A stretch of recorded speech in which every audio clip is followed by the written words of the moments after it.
And it was way back in 2006 when we have lost our father.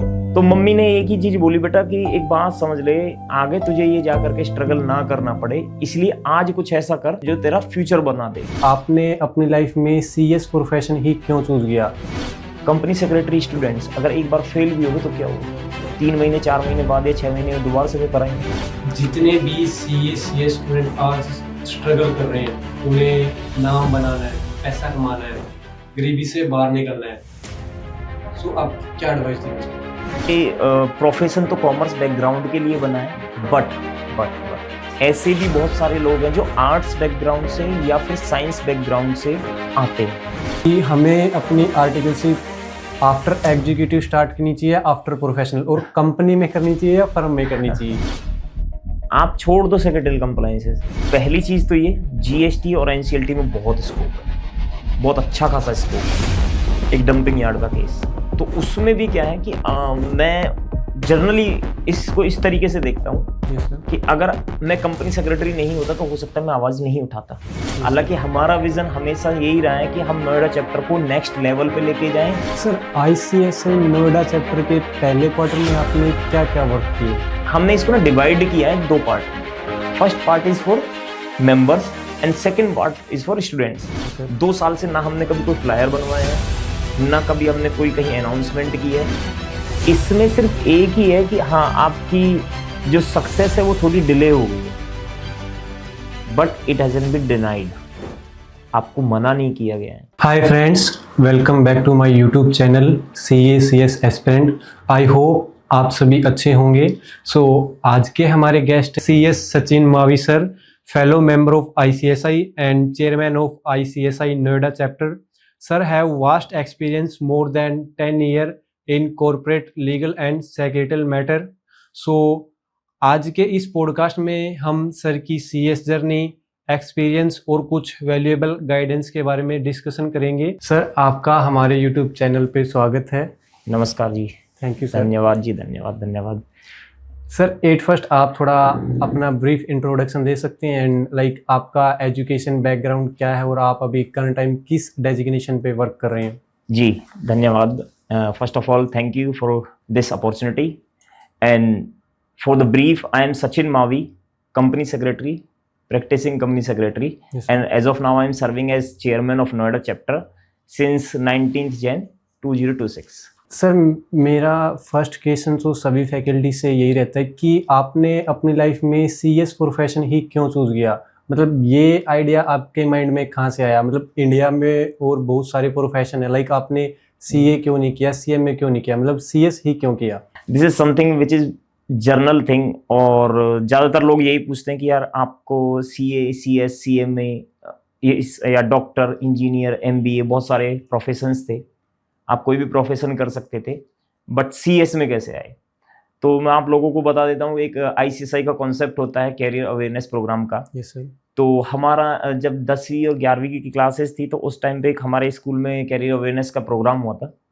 उस programme में एक जो भी फैकल्टी थे उन्होंने आकर के बताया कि भाई CS प्रोफेशनल या CS प्रोफेशन आपको करना चाहिए, और क्योंकि मैं कॉमर्स बैकग्राउंड से आता हूँ तो उसमें बहुत अच्छा स्कोप है। आप कंपनी के टॉप मैनेजमेंट पे काम करते हैं और कंपनी के लीगल कंप्लायंस, सेक्रेटरियल कंप्लायंसेस आप देखते हैं, और एक बहुत रेपुटेड प्रोफेशन है। yes, तो कहीं ना कहीं उसने मेरे को बहुत मोटिवेट किया।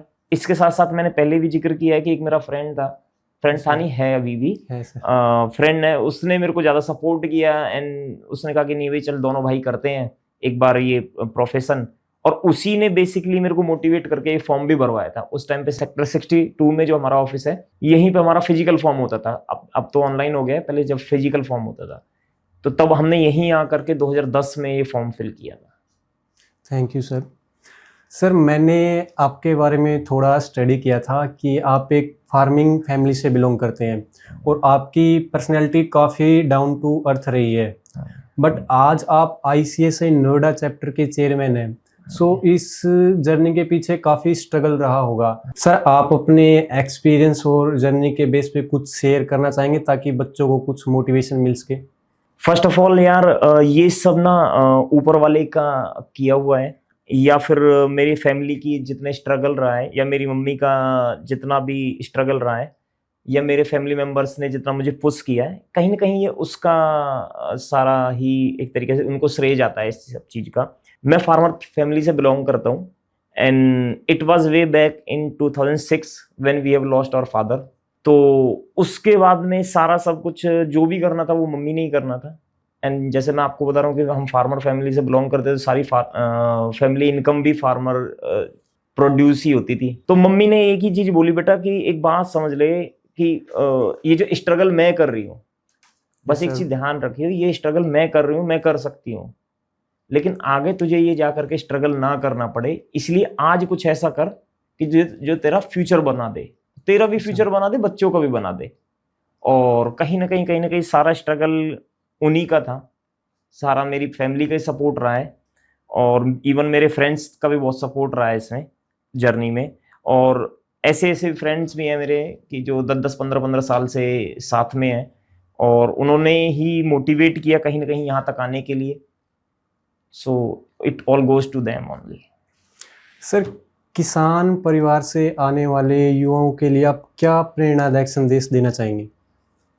दैट्स अ बिग थिंग यार। मैं ना बहुत छोटी सी एज से देखते आ रहा हूँ, किसान फैमिली में एक बहुत अच्छी चीज होती है कि हमारे अंदर इनबिल्ट होता है कि we can struggle, we can struggle और we can do hard work. हम देखते आ रहे हैं, हम हमारे मम्मी पापा सुबह उठते हैं, अर्ली मॉर्निंग उठते हैं, ठीक है, खेतों पे जाते हैं, या फिर अपना गाय भैंस का या जो भी चारा वारा का काम करना है, या और बाकी की चीजें हैं, तो हम वो चीजें दिन रात देखते हुए आ रहे हैं कि भी ठीक है, वो स्ट्रगल कर रहे हैं, हार्ड वर्क कर रहे हैं, तो ये हमारे अंदर इनबिल्ट है। तो मैं एक और चीज बोलना चाहता हूँ कि सीएस प्रोफेशन किसानों के लिए क्यों बना है? दो चीजों के लिए बना है। एक तो सीएस प्रोफेशन को वो बंदा चाहिए जो स्ट्रगल कर सकता है, जो हार्ड वर्क कर सकता है, जो अटेम्प्ट से ना घबराए। जैसे किसान की एक बार फसल खराब हो गई अगर बारिश के चलते, तो भी वो दोबारा करता है ना, दोबारा लगाता है ना। वैसे ही कंपनी सेक्रेटरी स्टूडेंट्स अगर एक बार फेल भी हो गए तो क्या हुआ, 3 महीने 4 महीने बाद या 6 महीने में दोबारा से पेपर आएंगे। तो हमें वो नेवर गिव अप एटीट्यूड वाला बंदा चाहिए होता है। तो मैं कहीं ना कहीं मानता हूँ कि किसान फैमिली के बंदे को अगर वो सीएस करेगा तो वो ज्यादा अच्छे से कर सकता है।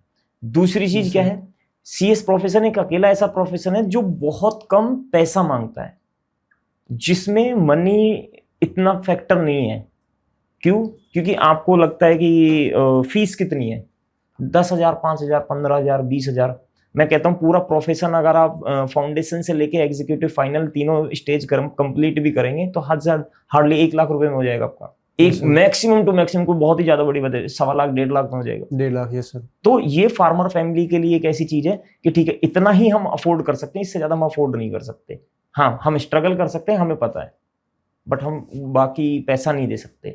तो मेरे हिसाब से किसान फैमिली के लिए, उन बच्चों के लिए जो किसान फैमिली से आते हैं, तो ये प्रोफेशन बहुत सुटेबल प्रोफेशन है। आप हार्ड वर्क करो, कम पैसा खर्च करो और आप रिजल्ट पाओ। जी, thank you sir for this valuable answer. Sir, आप सीएस कोर्स का थोड़ा बेसिक रोड मैप सजेस्ट कर सकते हैं कि इस कोर्स में कौन कौन एंटर कर सकता है और इसमें कितनी स्टेजेस रहती है?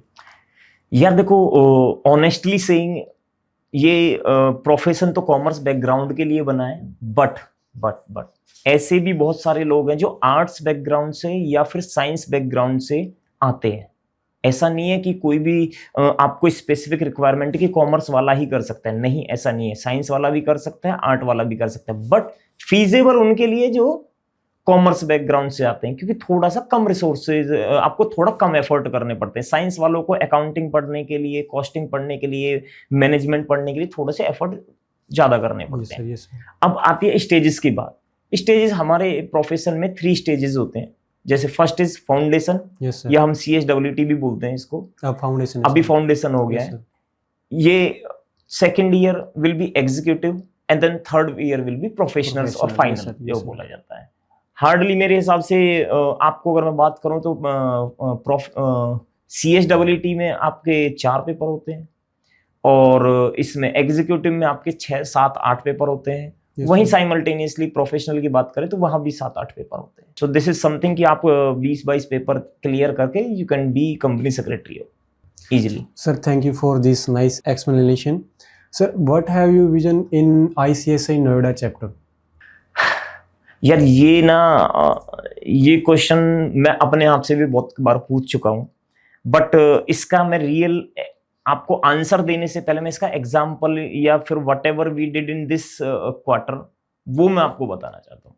हालांकि हमारा विजन हमेशा यही रहा है कि हम नोएडा चैप्टर को नेक्स्ट लेवल पे लेके जाएं, ऊपर की तरफ लेके जाएं, और हमारे कंपनी सेक्रेटरीज जो स्टूडेंट्स हैं वो भी और मेंबर्स हैं वो भी उनकी कैपेसिटी बिल्डिंग पे काम करें। लाइक कैसे काम कर सकते हैं, कैपेसिटी बिल्डिंग कैसे होती है। Everybody knows company secretary can work in secretarial department और सेक्रेटरियल एक्सपोजर हमें होता है, but with that secretarial exposure what other things we are offering. हम टैक्सेशन की बात करते हैं, उनसे नहीं करते हैं। हम टैक्सेशन का एक्सपोजर देते हैं उनको या नहीं देते हैं, या फिर हम उसके साथ साथ में उनको फेमा का एक्सपोजर देते हैं नहीं देते हैं। हम उसके साथ में फूड लाइसेंसिंग उनको सिखाते हैं नहीं सिखाते हैं, या मर्जर अमलगमेशन हम उनको सिखाते हैं नहीं सिखाते हैं। तो हमारा विजन ये है कि ज्यादा से ज्यादा डाइवर्सिफाई करना है हमने as far as it is about members. ठीक है, किसी भी चैप्टर का हमारा, जैसे मैं आपको बहुत एक बेसिक बात बता देता हूँ पहले। हमारा इंस्टीट्यूट ना 3 tiers में काम करता है। That is one is central, then regional, then chapter. Central is for policy formation and chapter is for implementation. हमारा काम है, चैप्टर्स का काम है इम्प्लीमेंट करना उस पॉलिसीज को, और साथ साथ में स्टूडेंट्स को फेलिसिटेट करना, स्टूडेंट्स की फैसिलिटी प्रोवाइड करना, लाइक ट्रेनिंग्स प्रोवाइड करना, लाइक EDP, SIP, CLDP और अदर काइंड ऑफ TDOPs। ये हमें सारी ट्रेनिंग्स प्रोवाइड करना। तो हम ज्यादा से ज्यादा क्या कर रहे हैं, हम ज्यादा से ज्यादा पहले स्टूडेंट्स को फेलिसिटेट कर रहे हैं, उसके बाद में जितना हमारे पास टाइम बच रहा है उस टाइम में हम मेंबर्स के प्रोग्राम्स निकाल रहे हैं। अब अगर बात करूं तो जब से मैं चेयरमैन बना हूं तब से, ये 19th of Jan को मैंने चार्ज लिया था, और although I am very much thankful to my management committee of Noida chapter, they are very much supportive, और उन्होंने हमेशा मेरा साथ दिया हर एक चीज में। और मैं आज से नहीं कह रहा, पिछले 4 साल से हमने एक साथ भाइयों की तरह काम किया, बहुत अच्छे से काम किया। yes, बट उसमें भी कहीं ना कहीं हो सकता है मेरे विजन कुछ और हो, समवन कोई दूसरा बंदा उसके विजन कुछ और हो, तीसरे के कुछ और हो। तो जब से मैंने चार्ज लिया है, आई थिंक ये 70-75 दिन होते टिल 31st of March, और उतने में हमने हर एक वीक में एक प्रोग्राम एटलीस्ट किया है। हर एक वीक में साथ साथ हमने 3 से 4 EDP प्रोग्राम किए जो 15 दिन का प्रोग्राम होता है। 5 से 6 TDOP प्रोग्राम किए जो 3 दिन का प्रोग्राम होता है। जो SIPs हैं, 4-5-6 SIPs कर चुके हैं हम। तो मीनवाइल अगर आप देखेंगे, ऑन एन एवरेज निकालेंगे, तो we are working every day for the betterment of our students and for the betterment of our members. और उसके साथ साथ में हमने अभी बहुत रिसेंटली पीछे एक सीरीज भी चलाई थी, that is joining back to our profession. अगर कोई ऐसा मेंबर है, इट कैन बी मेल और फीमेल, कि पर्सनल कमिटमेंट और फैमिली कमिटमेंट और due to some other commitments उसने प्रोफेशन ड्रॉप आउट कर दिया है, छोड़ दिया है, या किसी अदर बिजनेस में घुस गया है, या ठीक है फैमिली, फीमेल्स के साथ सबसे ज्यादा प्रॉब्लम होती है कि भाई ठीक है फैमिली प्लानिंग करनी होती है, शादी करनी होती है, 100 चीजें होती हैं। अब आप 2 साल 3 साल 4 साल के ब्रेक के बाद आप वापस आना चाहते हैं, आप बोल रहे हैं कि नहीं जी हमें तो दोबारा से प्रोफेशन में आना है। So we are providing you the opportunity at Noida chapter, we are providing you the resources at Noida chapter, कि आप आओ, हम आपको हमने एक ऐसा मॉड्यूल तैयार किया है जो 10 दिन की क्लासेस थी। उस मॉड्यूल में हमने क्या किया है कि हर एक मेजर टॉपिक का, जो भी मेजरली सेक्रेटरी कंप्लायंस हो सकते हैं, या अदर GST हो सकता है, या फिर अदर चीजें हो सकती हैं रिलेटेड कंप्लायंस, तो उनके बारे में हमने 10 क्लासेस निकाली थी, एंड बहुत बहुत अच्छा उसका रेस्पॉन्स रहा है। और ऑलमोस्ट 30 से 40 लोग ऐसे थे जो कंटिन्यूसली इसमें आकर के जिन लोगों ने इसका बेनिफिट लिया है। तो we are very much thankful to our committee members, to our management committee, कि जिन्होंने मेरे को सपोर्ट किया, मेरे को क्या हमारे पूरे चैप्टर को और पूरे कहें तो CS फर्टर्निटी के लिए एक अच्छा प्रोग्राम लेके आए। सो this is something Noida chapter is doing for their members and students on continuous basis. Sir, ICSI Noida chapter के पहले क्वार्टर में आपने क्या क्या वर्क किए? हमने इसको ना डिवाइड किया है 2 पार्ट में। First part is for members and second part is for students. Since starting from Republic Day celebration to having joint program with जो ICMAI Noida branch for the budget session, उसके बाद में हमने एक डेटा प्रोटेक्शन पे भी session किया है, उसके बाद में हमने अभी M&A पे भी हमारा सेशन हो रहा है, और बाकी के अदर फील्ड्स में हम हमेशा हर एक वीक में हमने ट्राई किया कि कोई नया टॉपिक उठा करके नया सेशन दे, हम कोई जो कैपेसिटी बिल्ड करे हमारे मेंबर्स की। Yes sir. लाइकवाइज हमने स्टूडेंट्स की जो भी ट्रेनिंग्स हो सकती थी, वी स्टार्टेड दैट। और अभी हम नए इनिशिएटिव्स लेके आ रहे हैं नोएडा चैप्टर में, जिसमें हम अभी मूट कोर्ट के कुछ प्रोग्राम्स करने वाले हैं, या फिर हम जो एक R&D प्रोग्राम स्टार्ट करने वाले हैं मेंबर्स के लिए, कि जिसमें हम किसी भी एक रैंडम टॉपिक को उठा करके उस पर बहुत डिटेल्ड एनालिसिस हो सकते हैं, जैसे सेक्शन 185, 186, 188, इस पे हम बिठा करके एक प्रॉपरली डिटेल डेलिब्रेशन कर सकते हैं 20 लोगों का on round table. Yes sir. तो ऐसी चीजें हम प्लान कर रहे हैं कि जो कैपेसिटी बिल्ड करेंगे, जो हमारे को ऐसा प्रतीत करती है कि ठीक है, हमें अपने आप को आगे किस तरीके से बढ़ाना है, हमें अपने माइंड को किस तरीके से और डेवलप करना है, हमें किस तरीके से और रिसोर्सफुल होना है। तो ऐसे प्रोग्राम्स हम लेके आ रहे हैं नोएडा चैप्टर में। सर मेरे को लगता है इसी रीजन से नोएडा चैप्टर काफ़ी ज़्यादा फेमस है, लाइक मोस्टली स्टूडेंट्स यही अप्लाई करते हैं और सीट ऑलवेज फुल ही रहती है। हाँ जी, हाँ जी, थैंक यू। ये तो बच्चों का प्यार है, और हमारी कमेटी के एफर्ट्स हैं कि सभी लोग मिल करके अच्छे प्रोग्राम्स लाते हैं और बच्चों को अच्छे से फेलिसिटेट कर सकते हैं और बच्चों को अच्छी फैसिलिटीज प्रोवाइड करते हैं। हमारा EDP का मैं आपको डाटा दे देता हूँ, सिंस लास्ट 1.5 ईयर और लाइक 2 ईयर्स, 2 साल से ना हमने कभी कोई फ्लायर बनवाया है, ना कभी हमने कोई कहीं अनाउंसमेंट की है। हमारा सिर्फ एक स्टिमुलेट पोर्टल होता है, वहाँ हमारा लिंक जनरेट होता है and with in 2-3 days 4 days full हो जाता है, और ये कहीं ना कहीं चैप्टर की एफिशिएंसी दिखाता है। एंड अगर देखो किसी भी चीज को ना मापने के दो तरीके होते हैं, या तो हम मापें कि भाई कितने लोगों को हम फैसिलिटी प्रोवाइड कर रहे हैं, यस सर, ठीक है, या फिर हम उससे कितना रेवेन्यू जनरेट कर रहे हैं। तो अगर, क्योंकि हमारा चैप्टर की बात करें तो, या हमारे इंस्टीट्यूट की बात करें तो नॉन प्रॉफिट ऑर्गेनाइजेशन है। Yes sir. तो जो हमारा प्रॉफिट है उसकी तो बात नहीं कर सकते, उसको साइड में रख देते हैं एक बार। नॉन प्रॉफिट है जी। Yes sir. हमारा टारगेट होता है, जो हेडक्वार्टर ने हमें टारगेट दिया है, 300-400 स्टूडेंट या 500 स्टूडेंट्स को आपको फेलिसिटेट करना है या उनको ट्रेनिंग प्रोवाइड करनी है in through out the year. और हमारा जो पर्सनल टारगेट है वो हम ऑलमोस्ट 600-700 पे रखते हैं, उसको इंस्टीट्यूट के डबल रखते हैं, और उसको भी हम क्रॉस कर जाते हैं हर बार। तो ये है कि ठीक है, हमारी कमेटी बहुत अच्छा काम कर रही है, and I am very much thankful to every member of our committee. Thank you sir. Sir हमारा जो नेक्स्ट क्वेश्चन है वो पूरी CS फ्रेटर्निटी में सबसे मेन क्वेश्चन है कि हमें अपनी आर्टिकलशिप आफ्टर एग्जीक्यूटिव स्टार्ट करनी चाहिए, आफ्टर प्रोफेशनल, और कंपनी में करनी चाहिए या फर्म में करनी चाहिए? यार इसके ना 2 आंसर्स हैं, मैं आपको पहले बताता हूँ। पहला आंसर जो टेक्निकली बहुत राइट है कि first you have to go for clearing the exams. आपके एग्जाम्स क्लियर हो गए तो आपको पता है कि आपके पास सर्टेन 21 मंथ्स है, इसमें आपने ट्रेनिंग करनी है, और after that you will be member. But कई बार क्या होता है कि हमने 1 अटेम्प्ट दिया, 2 अटेम्प्ट दिए, और हमारा बाई चांस पेपर क्लियर नहीं हुआ। तो मैं सभी को ये सजेस्ट करता हूं कि या तो एक ग्रुप क्लियर करने के बाद जाओ ट्रेनिंग के लिए, या फिर 2-3 अटेम्प्ट 4 अटेम्प्ट देने के बाद जाओ, मतलब 2-3 अटेम्प्ट एटलीस्ट देने के बाद जाओ, या 1 अटेम्प्ट देने के बाद जाओ। क्यों?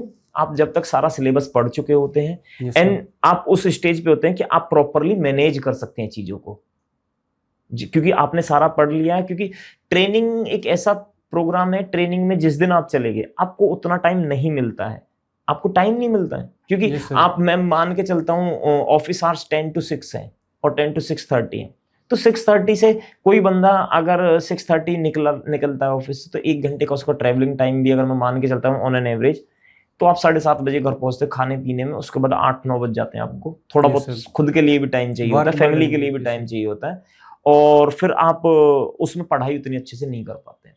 तो मेरा सजेशन हमेशा यही रहता है कि भाई एक बार आप 1-2 अटेम्प्ट दे लो, उतने में ज्यादातर केसेस में क्या होता है, बच्चा 1-2 ग्रुप क्लियर कर लेता है। तो this is my first thing कि आपको 1-2 ग्रुप क्लियर करने के बाद ही जाना चाहिए फॉर द ट्रेनिंग। सर आपके अकॉर्डिंग हमें स्टाइपेंड को ज़्यादा प्राथमिकता देनी चाहिए या वर्क एक्सपोजर को?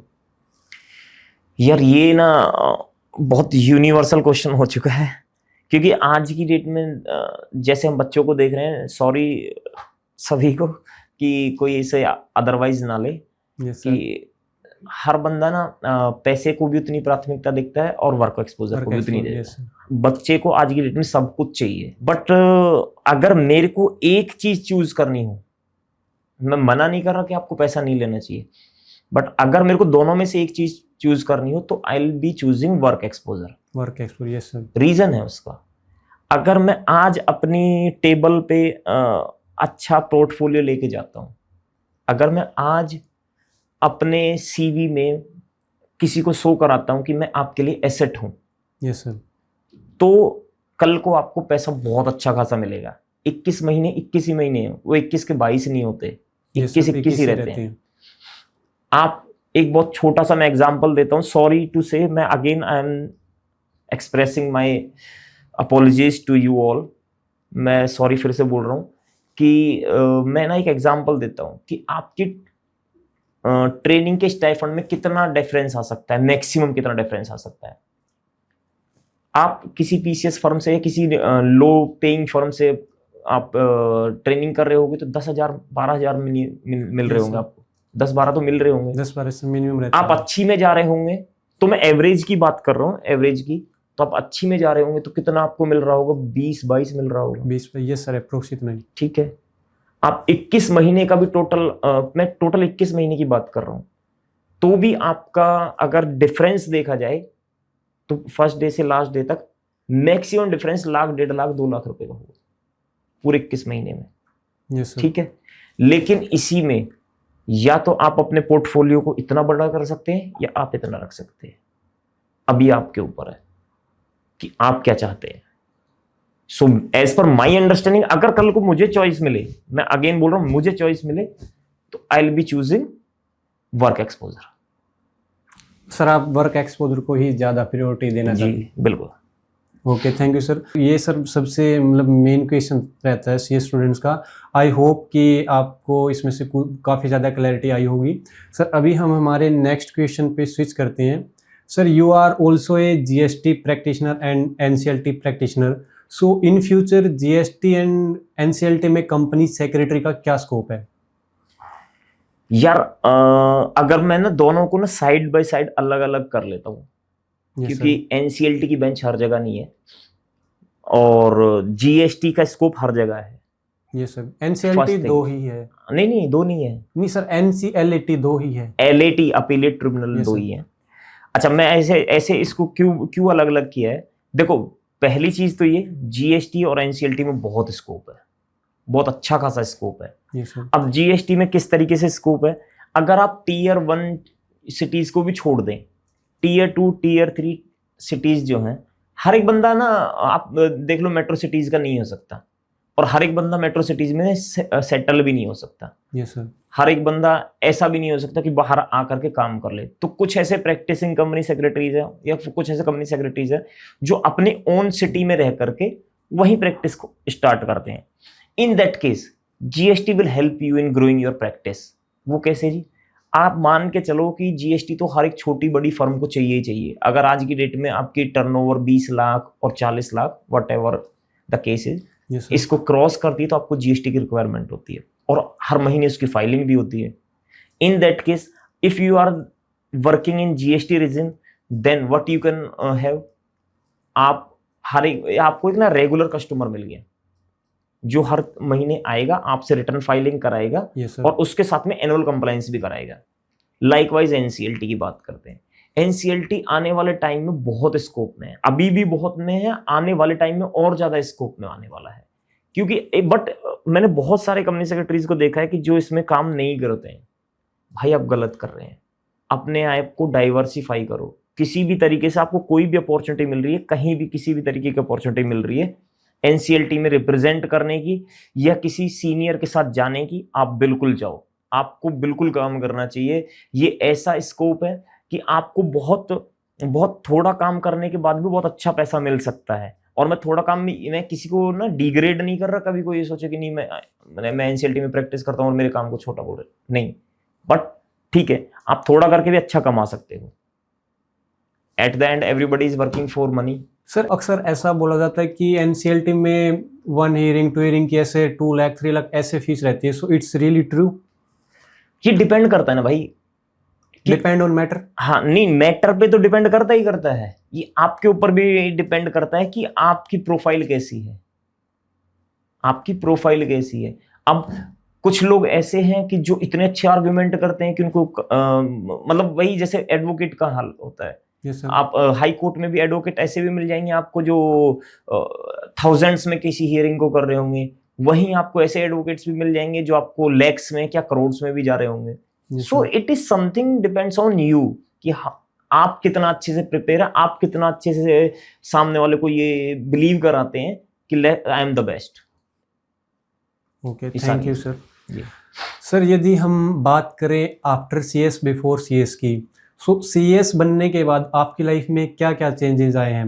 लाइक जो बच्चे इतनी ज़्यादा स्ट्रगल कर रहे हैं तो उनको कुछ मोटिवेशन मिल सके। यार अगर मैं बात करूं, आज आपके सामने बैठा हूं मैं। Yes sir. So it is all about company secretary itself. और सीएस ना होने में और होने में क्या डिफरेंस है, तो मैं आपको बहुत छोटा सा एक एग्जांपल बता देता हूं। अभी हमारा एक चल रहा था एक डंपिंग यार्ड का केस। तो उसमें भी क्या है कि मैं जनरली इसको इस तरीके से देखता हूं यस सर। कि अगर मैं कंपनी सेक्रेटरी नहीं होता तो हो सकता है मैं आवाज नहीं उठाता, हो सकता है। बट मैं आज कंपनी सेक्रेटरी हूं, मैं अवेयर हूं about my fundamental rights, I am aware about my own things. तो मैं हो सकता है अब मैंने आज आवाज उठा ली। इसको दूसरे तरीके से हम देख सकते हैं। अगर मैं कंपनी सेक्रेटरी नहीं होता तो हो सकता है कि कहीं खेतों में काम कर रहा होता, हो सकता है, या खेतों में काम करना is not a shameful thing. ठीक है, मैं किसान ही हूं, बट अगर मैं कंपनी सेक्रेटरी नहीं होता तो मैं अपने रूट से ही में ही रहता, वहीं रहता, मैं अपने ही नेटिव में आसपास में ही काम कर रहा होता। आज मैं कंपनी सेक्रेटरी हूं तो मैं आज कॉर्पोरेट्स को लीड कर रहा हूं। Yes, या sir. फिर मैं कह सकते हो कि आप मैं किसी दूसरी दिशा में आ गया हूं। यही एक छोटा सा डिफरेंस है। Sir thank you for this nice explanation. Sir अभी हम हमारे नेक्स्ट क्वेश्चन पे स्विच करते हैं। सर सीएस बनने के बाद मार्केट से एज ए फ्रेशर हम क्या सैलरी पैकेज एक्सपेक्ट कर सकते हैं? एंड सेकेंडली जो बड़ी कंपनीज है, जो टॉप लिस्टेड कंपनी है लाइक रिलायंस, टाटा, एचएल, सो इन कंपनी की जो हेड सीएस है, सो उनका salary package in annual report 3 crore 5 crore 6 crore ऐसे मेंशन होता है। सो क्या ये डाटा रियल है या फिर इसको कुछ बढ़ा चढ़ा कर बताया जाता है? यार ये डाटा तो रियल ही है। whatever you are bringing in your portfolio you will get paid according to that। मैंने ऐसे भी बहुत सारे कंपनी सेक्रेटरीज देखे हैं कि जो इनिशियल स्टेज में आप अगर अच्छा कर रहे हो, आपका अगर सीवी स्ट्रांग है, अगर आपको वर्क एक्सपोजर है, अगर आप कंपनी के लिए एसेट हैं, तो आपको बहुत अच्छा पैकेज मिलने वाला है। लेकिन अगर आप किसी भी पर्सन के लिए या कंपनी के लिए लायबिलिटी है तो सॉरी टू से पर कोई आपको प्रेफर नहीं करेगा। और ये जो डाटा है कि ठीक है रिलायंस के सीएस को इतना मिल रहा है और टाटा के सीएस को इतना मिल रहा है, तो ये एक्चुअल है। कोई भी अपनी एनुअल रिपोर्ट पब्लिक डॉक्यूमेंट है, एनुअल रिपोर्ट में गलत क्यों लिखेगा? Like it's really true. हाँ, इट्स ट्रू। एंड मैं आपको बता देता हूँ कि ऐसा भी नहीं है कि वहां पे एक एक दो कंपनी सेक्रेटरी कोई बैठा हुआ है, पूरी टीम बैठी हुई, 50-50 100 कंपनी सेक्रेटरीज की, इंटर्न्स की और सेमी क्वालिफाइड कंपनी सेक्रेटरीज की टीम बैठी हुई है। सो आज की डेट में हुआ क्या है, आज की डेट में हर एक पर्सन ना, either it is small business और इट इज स्टार्टअप और इट इज बिग एंटरप्रेन्योर्स, सभी लोग कंप्लायंस को बहुत सीरियस ले रहे हैं। हर एक बंदा जानता है कि आज मैं कंप्लायंस कर रहा हूं, जिसकी कॉस्ट कंप्लायंस की 10,000 रुपए है, वो नॉन कंप्लायंस की कॉस्ट कई लाख रुपए हो जाएगी। मैं बहुत छोटी सी बात करता हूं, आप एजीएम का 10 दिन का डिफॉल्ट करके देखो, आप 10 दिन में आपको पता चल जाएगा, आपको कोई जिसके 300 रुपए फॉर्म के लगने थे उस 300 रुपए की जगह आपको कितना पे करना पड़ गया। सर जो बच्चे अभी सीएस कर रहे हैं और उनके मल्टीपल अटेम्प्ट्स लग गए, सो बच्चा सोचता है कि जब मैं जॉब के लिए अप्लाई करूंगा सो वहाँ पे अटेम्प्ट मैटर करेंगे। सो आपके अकॉर्डिंग अटेम्प्ट मैटर करते हैं या नहीं करते?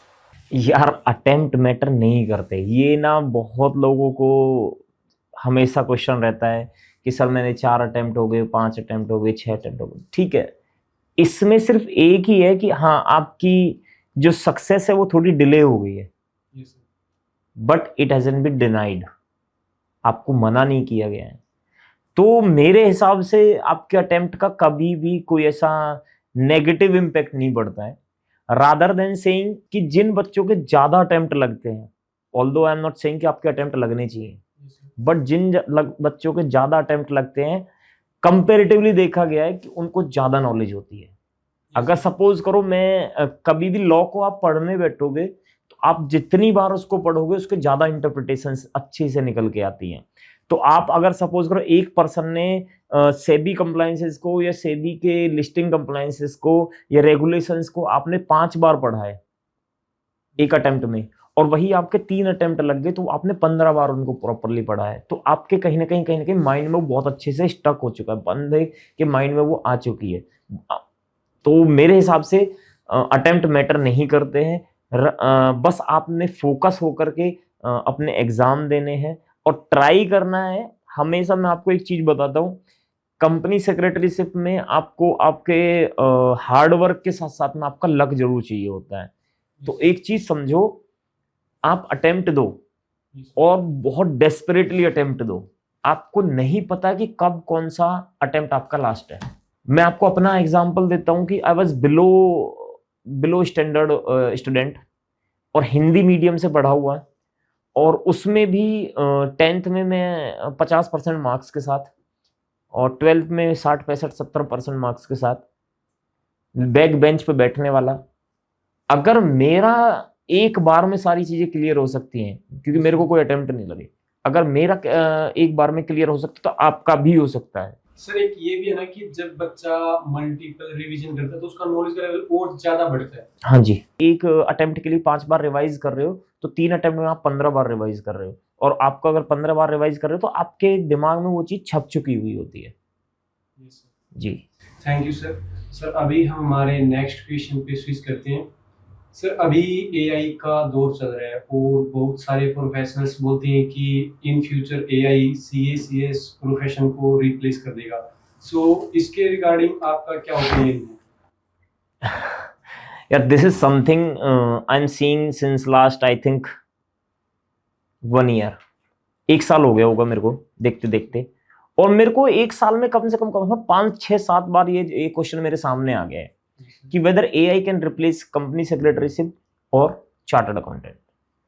तो भाई कहीं ना कहीं मेरा जो मानना है कि AI can not replace us, उसका रीजंस मैं अब आपको बता देता हूं। My answer is no, AI can not replace company secretaryship. अब answers, AI always work on data mode, what ever I am feeding और someone is feeding, that they are collecting data from that side और उस data पे काम कर रहे हैं। अभी आपने एक रीसेंट एग्जांपल देखा होगा कि सुप्रीम कोर्ट में या हाई कोर्ट में भी कुछ लोगों ने एप्लीकेशंस लगाई थी, एआई के थ्रू वो एप्लीकेशन बन के लगी, और उस एप्लीकेशंस में उसके बेसिस पे कोर्ट्स ने ऑर्डर भी कर दिया। जब उसको बाद में चैलेंज किया गया तो पता चलता है कि वो चीजें एग्जिस्ट ही नहीं करती, वो केस लॉज एग्जिस्ट ही नहीं करते जो केस लॉज वहां पे बताए गए हैं। सो दिस इज समथिंग कि जो डेटा फीड किया गया है। अब कोई बोलता है कि एआई कैन नॉट लाई, तो सर एआई लाई क्यों नहीं बोल, झूठ क्यों नहीं बोल सकता? एआई तो बोल रहा है। चलो एक और चीज मैं इसमें एक और एड ऑन कर देता हूं। एआई अगर मेरे को अपने क्लाइंट को कोर्ट में रिप्रेजेंट करना है तो how, just tell me one thing कि कैसे आप ह्यूमैनिटेरियस ग्राउंड उसमें डालेंगे। अब मुझे पता है कि मेरा कोई केस चल रहा है, मेरे क्लाइंट का कोई केस चल रहा है, उस केस को प्रूव करने के लिए या उस केस को अपने फेवर में करने के लिए मेरे को ये इमोशंस वहां डालने हैं। बहुत छोटा सा एक एग्जांपल दे रहा हूं, how that emotions will be replaced by that AI. क्योंकि वो तो इमोशंस पे काम नहीं करता। अगर मेरे को पता है कि ठीक है, मैं एक बहुत छोटा सा एग्जांपल देता हूं कि आपने एजीएम कंडक्ट नहीं की, उसका ह्यूमैनिटेरियस ग्राउंड क्या हो सकता है कि भाई ठीक है, जो हमारा डायरेक्टर था वो बीमार हो गया, या डायरेक्टर ही बहुत ज्यादा हॉस्पिटलाइज था, या फिर और कोई ऐसा ग्राउंड था कि जो ह्यूमैनिटेरियस ग्राउंड है, जहां फीलिंग्स की रिक्वायरमेंट है, और वो आपका एआई कैसे डालेगा? So this is something, AI can be our friend. AI tool हमें हेल्प कर सकता है, it can be helping hand, but AI can not replace a company secretary से, at least company secretary and chartered accountant और any profession, I am saying any profession, वो AI replace नहीं कर सकता, उसका सब्स्टिट्यूट नहीं बन सकता वो।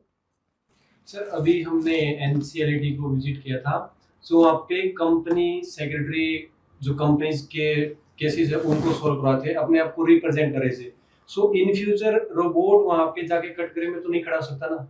नहीं, एक ना चैट बोट होता है या चैट बॉक्स का कंसेप्ट आता है, वो कर सकता है कुछ हद तक, लेकिन मैं फिर वही बोल रहा हूँ कि ह्यूमैनिटेरियस जो ग्राउंड्स हैं, जो मेरी कैपेबिलिटी है, सपोज करो if I am representing my client at any authority, जो मेरी कैपेबिलिटी है, जो मेरी liaisoning skills, how it can B of yours? मैं तो एआई को छोड़ ही देता हूँ, आपकी कैसे हो सकती है? वो सभी की अलग अलग है ना? तो दिस इज समथिंग कि जो मेरे को ऐसे लगता है कि भाई एआई रिप्लेस नहीं कर सकता। Thank you sir for this nice explanation. Sir अभी स्टूडेंट्स सीएस बनने के बाद फॉरेन कंट्री में जॉब करना चाहते हैं, आईसीएएस इंस्टीट्यूट फॉरेन कंट्री में जॉब करने की अपॉर्चुनिटी प्रोवाइड करवाता है, या फिर हम सिर्फ इंडिया में ही जॉब कर सकते हैं?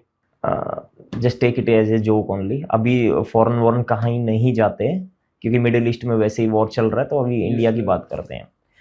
But as far as about your question, तो भाई आईसीएसआई अकेली ऐसी ऑर्गेनाइजेशन है जिसके ओवरसीज सेंटर्स भी हैं, इनके टाइप्स भी हैं, इनके टाइप्स आईसीएसआई लंदन से हैं, अदर कंपनी सेक्रेटरीशिप एसोसिएशन से हैं अदर कंट्रीज की। सो एक तो पैरामीटर ये हो गया। दूसरा पैरामीटर क्या है? Many of the company secretaries, I am aware, even one of my close friend is also working in international laws. वो इंटरनेशनल लॉज का कंप्लायंस सारा करते हैं। तो मैं बोल रहा हूँ कि आपको अगर फॉरेन सेटल होना है तो कंपनी सेक्रेटरी से एक अच्छा प्रोफेशन है। इसके साथ साथ में आप उस देश का एक लिमिटेड पेपर्स के एग्जाम्स होते हैं, वो क्लियर कर लो and you can work over there also. तो ओवरसीज सेंटर्स से आप कनेक्ट कर सकते हैं। Even I know many of the company secretaries जो इंडिया से सेटल होकर के दुबई में अभी जॉब कर रहे हैं, and even 2-3 of my close friends, मतलब जो मेरे सीनियर हैं या फ्रेंड हैं, वो भी दुबई में सेटल है। सो ऐसा है कि ठीक है, क्योंकि वहां पे भी जीएसटी है, इंडिया में जीएसटी है, इंडिया की जीएसटी आने के बाद वहां पे जीएसटी आया है। So Indian professionals are working with the government of like Dubai और यूएई, और वहां पे एज ए प्रोफेशनल काम कर रहे हैं। मैं भी इसमें एक दो पॉइंट ऐड कर देता हूँ। सो कंपनी सेक्रेटरी जो होता है वो कंपनी का कंप्लायंस ऑफिसर होता है, और फॉरेन कंट्री के कंप्लायंस तो और भी ज्यादा स्ट्रिक्ट। सो आप इंडिया में आईसीएसआई का मेंबर बनने के बाद फॉरेन कंट्री में जॉब कर सकते हैं। सो उसके लिए आपको फॉरेन कंट्री में जहाँ से इंस्टीट्यूट का टाइप है वहाँ के 4 से 5 एग्जाम क्रैक करने पड़ेंगे, और फिर आप उस इंस्टीट्यूट के मेंबर बन जाओगे और आप वहाँ पे इजीली जॉब कर सकते हैं। इवन ऑस्ट्रेलिया में, कनाडा में हमारे सेंटर्स हैं, यूएई में हमारा सेंटर है इंस्टीट्यूट का। Yes sir, UK, Australia, Singapore, Dubai, हाँ जी, स्विट्जरलैंड भी सर अभी है, मतलब है हमारा मतलब। सर एवरीबॉडी नो कि as per section 2(51) of Indian companies act 2013, like the CEO, board of director and company secretary, these are the KMP of the company who do work on the top level management of the company, but chartered accountant doesn't have that status. यार ऐसा नहीं है ये ना, मैं आपको इसको correct कर देता हूँ। yes, इसको थोड़ा सा करेक्ट कर देते हैं क्वेश्चन को, कि CEO, MD, whole time director and company secretary, manager, these are the KMPs of the company. yes, So CEO and sometimes and CFO is also there. So CFO also who can be CFO? In major of the cases we have seen chartered accountants are the CFO, ठीक है. Many of the cases we have seen even company secretaries are the CFO. ठीक है. तो जो KMP की एक definition जो बनाई हुई है गवर्नमेंट ने, उस KMP की डेफिनेशन में both chartered accountant and company secretaries have their own role. Company secretary जो होता है, this is they are reporting to top management. First thing, they are filling the gap between authorities and the company. They are advisor to the board. So they are always taking care of every regulatory compliances and corporate governance. तो company secretary तो KMP है ही है. अब आपका question थोड़ा सा जो है वो ये इस बारे में है कि CA को क्यों नहीं इसमें इंक्लूड किया है. तो direct chartered accountant word include नहीं किया गया, CFO वर्ड इंक्लूड किया गया. और CFO अगर चार्टर्ड अकाउंटेंट या कंपनी सेक्रेटरी कभी बनता है तो वो एक सर्टेन एक्सपीरियंस के बाद बनता है. So indirectly we are saying कि वो आते हैं, बट ठीक है आफ्टर सम एक्सपीरियंस. ठीक है. तो और जितने मैं कंपनी सेक्रेटरी की बात करूँ तो ठीक है, कंपनी सेक्रेटरी तो रेगुलेटरी कंप्लायंसेस के लिए लायबल होते ही हैं सारे, तो उसके लिए कंपनी सेक्रेटरी को KMP में रखना बहुत जरूरी है. और even I know many of the companies, और होना भी चाहिए. आपकी जस्ट आप irrespective of the your threshold limit, just make sure कि हर एक कंपनी में कंपनी सेक्रेटरी हो. आप छोड़ दो सेक्रेटरियल कंप्लायंसेस से ज्यादा इतने अदर कंप्लायंसेस हैं, जैसे लाइक लेबर लॉ के कंप्लायंस हो गए, अदर फेमा कंप्लायंस हो गया. आपको जो अगर आप अच्छी जगह से अच्छे बच्चे को पकड़ते हैं, अच्छे बच्चे को हायर करते हैं, तो यू विल बी अवेयर कि वो GST के कंप्लायंस भी आपको करवा रहा है. तो we are the company secretaries are a package. Company secretary ऐसा नहीं है कि एक सिंगल काम करेगा. कंपनी सेक्रेटरी एक पैकेज है, मल्टीपल कंप्लायंस. हाँ, आपको सारे कंप्लायंस कंप्लीट करके देगा. और सबसे बड़ी बात, अगर उसने वो एक्सपोजर नहीं भी आता होगा, तो कंपनी सेक्रेटरी एक ऐसा पर्सन है कि जो हाथ पैर मारेगा, लेकिन आपको कहीं ना कहीं से आपके प्रॉपर कंप्लायंस कंप्लीट करके देगा. पेनल्टीज से भी आपको बचाता है. So I think that's why the role of company secretary as a KMP is very high. Sir, आपने हमारे सभी प्रश्नों के बहुत ही विस्तारपूर्वक और बेहतरीन आंसर दिए हैं. सो आज के इस पॉडकास्ट को हम एक इंटरेस्टिंग सेगमेंट की ओर लेके जा रहे हैं, that is rapid fire round. Sir, so now I have some rapid fire question for you. So sir, are you ready? या श्योर. सर, टी लवर या coffee lover? Always chai. Always chai. चाय पे अच्छी बातें होती हैं. सर, लव मैरिज या arrange marriage? दोनों ही नहीं. दोनों ही नहीं सर. सॉरी, इसका आंसर कुछ इस तरीके से दे रहा हूँ मैं कि it is depend upon your understanding. Yes sir. आपका पार्टनर या आप कितने अंडरस्टैंडिंग में है. तो क्योंकि दोनों ही के प्रोज हैं, दोनों ही के कॉन्स हैं.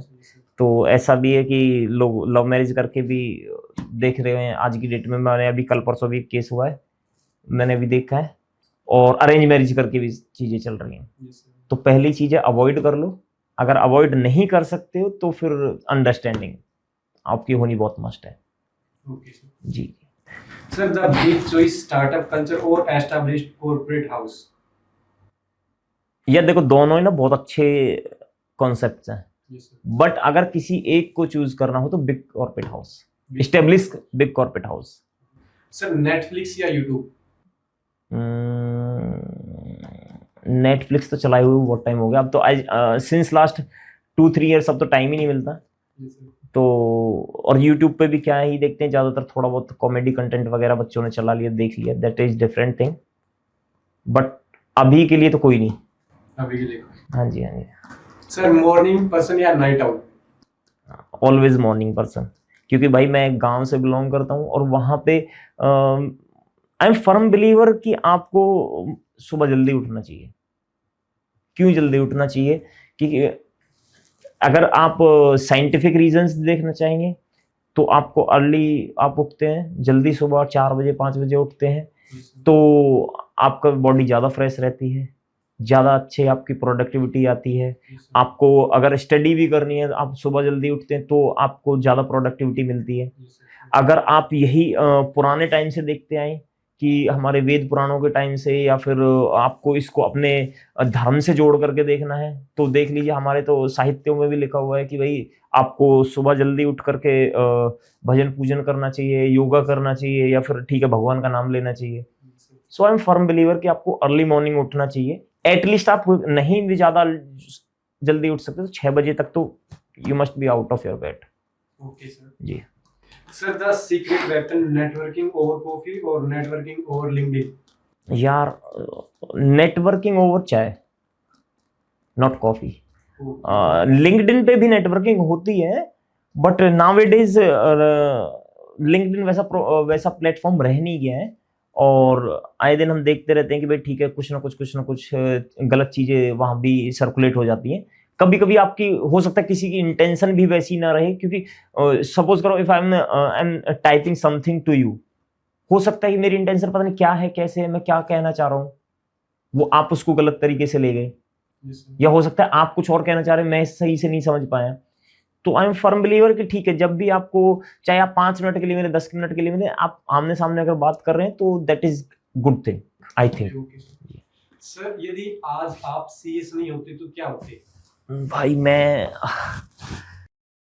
देखो पहली चीज, मेरा पहला प्यार तो इंडियन आर्मी है, तो I must be over there. लेकिन ऊपर वाले को कुछ और मंजूर था। ऊपर वाले ने मेरी हाइट इतनी ज़्यादा अच्छी बना दी कि I can't be over there.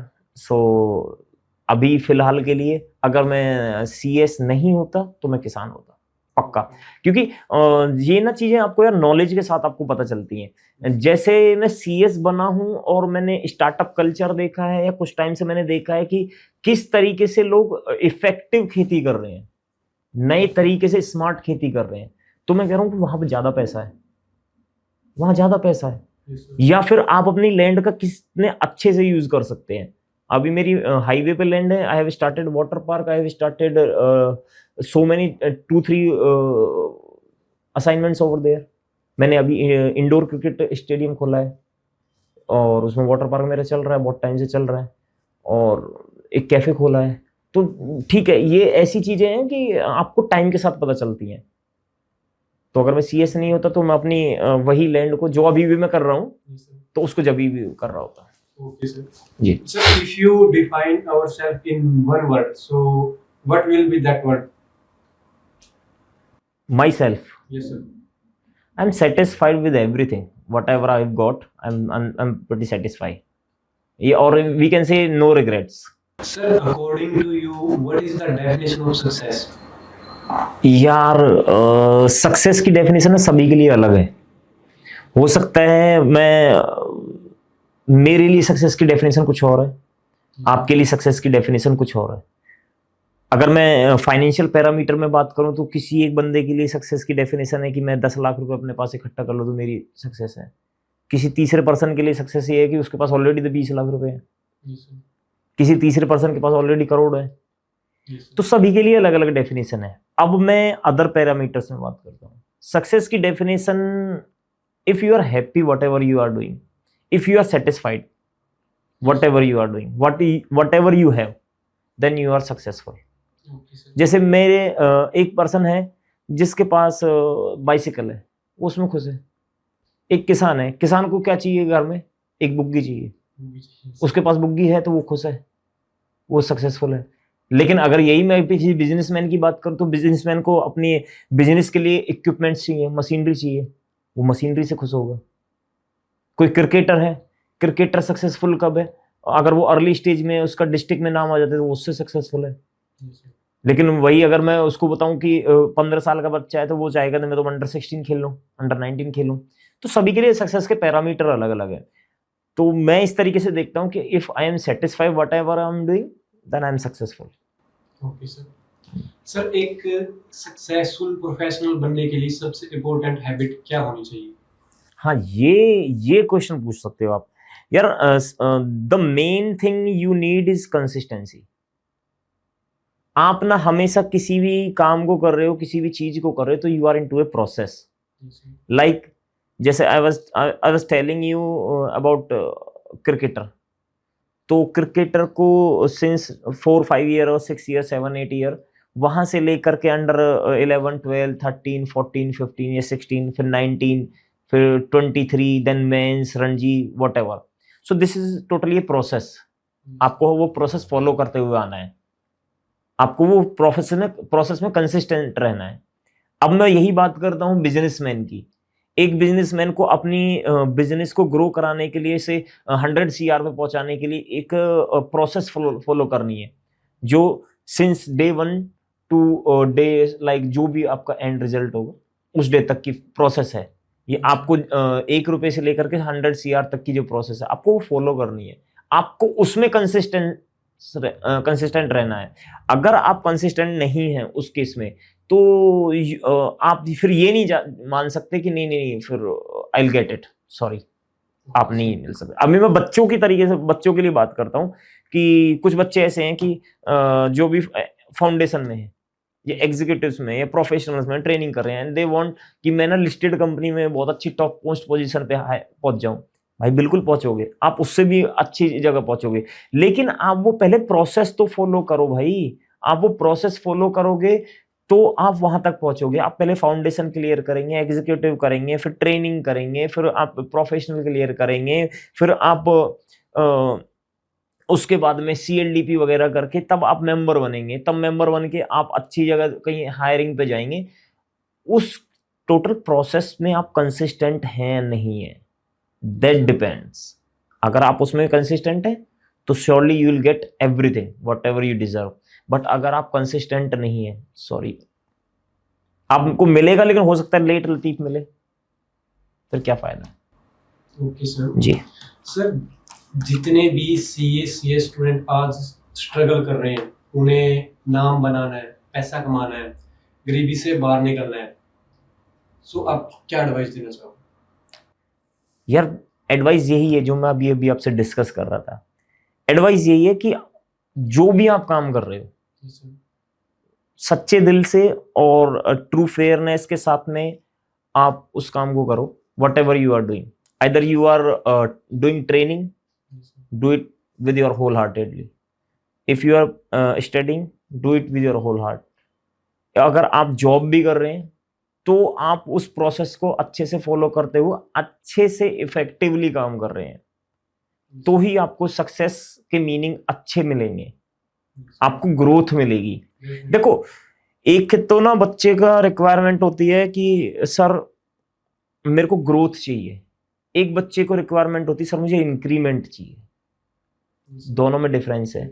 Increment के केस में आपको 15-20% 30% पे रुकना पड़ेगा, ग्रोथ के केस में आपको मल्टीपल होता है। Both have different thing. Growth किस तरीके से हो सकती है कि आप अपना पोर्टफोलियो बढ़ा दिया आपने, इंक्रीमेंट किस तरीके से हो सकता है आपका पोर्टफोलियो जो है उसमें आप अच्छा काम कर रहे हो। सो आपको डाइवर्सिफाई होना पड़ेगा, और डाइवर्सिफाई हो करके मतलब ठीक है, अगर आप स्ट्रगल भी कर रहे हैं या फिर आप एक सर्टेन पॉइंट पे पहुंचना चाहते हैं, आप एक एम बना लो कि like I want to see myself at this point after so many years. Like आपने 5 साल का एक पॉइंट बनाया है कि 5 साल बाद मुझे एक सर्टेन पॉइंट पे पहुंचना है, आपने उसके लिए एफर्ट करने हैं। उस एफर्ट के अगर आप सच्चे दिल से कर रहे हैं, कंसिस्टेंसी के साथ कर रहे हैं, तो आप हो सकता है 5 की जगह 3 साल में पहुंच जाओगे, और पहुंचोगे। तो मैं सभी स्ट्रगलर्स को बोल रहा हूं कि please please please be humble, be consistent in your process whatever you are doing. Okay sir, thank you sir. Sir, in the end आप हमारी पूरी CA/CS कम्युनिटी को क्या मैसेज देना चाहोगे? In the end, to all my CA/CS aspirants or the members or the students, भाई आप एक ऐसी कम्युनिटी का पार्ट हो which is most demanding, और आने वाले टाइम में बहुत अच्छा स्कोप है। बस आप वो काम करते रहो, आप थोड़ा थोड़ा थोड़ा थोड़ा थोड़ा थोड़ा करके भी आप आगे बढ़ते रहो। मैं आपको बता रहा हूं कि you are in that segment, आप ऐसे प्रोफेशन में हैं कि जो प्रोफेशन बहुत रेपुटेड है, और अगर मैं कॉर्पोरेट्स की बात करूं तो टॉप मोस्ट पोजीशन पे है। और अगर एक देश का लीडर, अगर किसी देश का लीडर ये बोलता है कि मेरे साइन से ज्यादा वैल्यू CA/CS के साइन की है, तो it means you are truly valuable. Prime minister से दिस जी जी, आपका ठीक है, हमारे लिए तो लीडर ही हो गए ना, पूरे देश को, नेशन को लीडर करके चलते हैं, लीड करके चलते हैं। तो अगर हमारे लीडर ये बोल रहे हैं कि मेरे साइन से ज्यादा आपकी रिक्वायरमेंट है, आप, क्योंकि हम गवर्निंग प्रोफेशनल्स हैं, देखो रेगुलेटरी अथॉरिटी हर जगह नहीं हो सकती, इसलिए लाइकवाइज प्रोफेशनल्स को स्टेब्लिश किया जाता है। और अगर हम प्रोफेशनल्स पे इतना विश्वास है देश के प्रधानमंत्री को, तो श्योरली ठीक है, हम हैं उस प्रोफेशन में, हम ऐसे प्रोफेशन में जिसकी बहुत डिमांड है। तो आप जो भी कुछ कर रहे हो ऐसा करो कि आपके इंस्टीट्यूट की, आपके प्रोफेशन की उससे ब्रांड बिल्डिंग हो, अच्छी ब्रांड बिल्डिंग। ठीक है जी, this is something from my side to all the CACS, CMA और likewise professionals. Sir, a lot of thanks for your valuable time. Like your time, knowledge, experience will be more beneficial for our CACS fraternity. And these are not only my questions; these are all the CACS fraternity questions. So, once again, thank you so much for your valuable answer and support.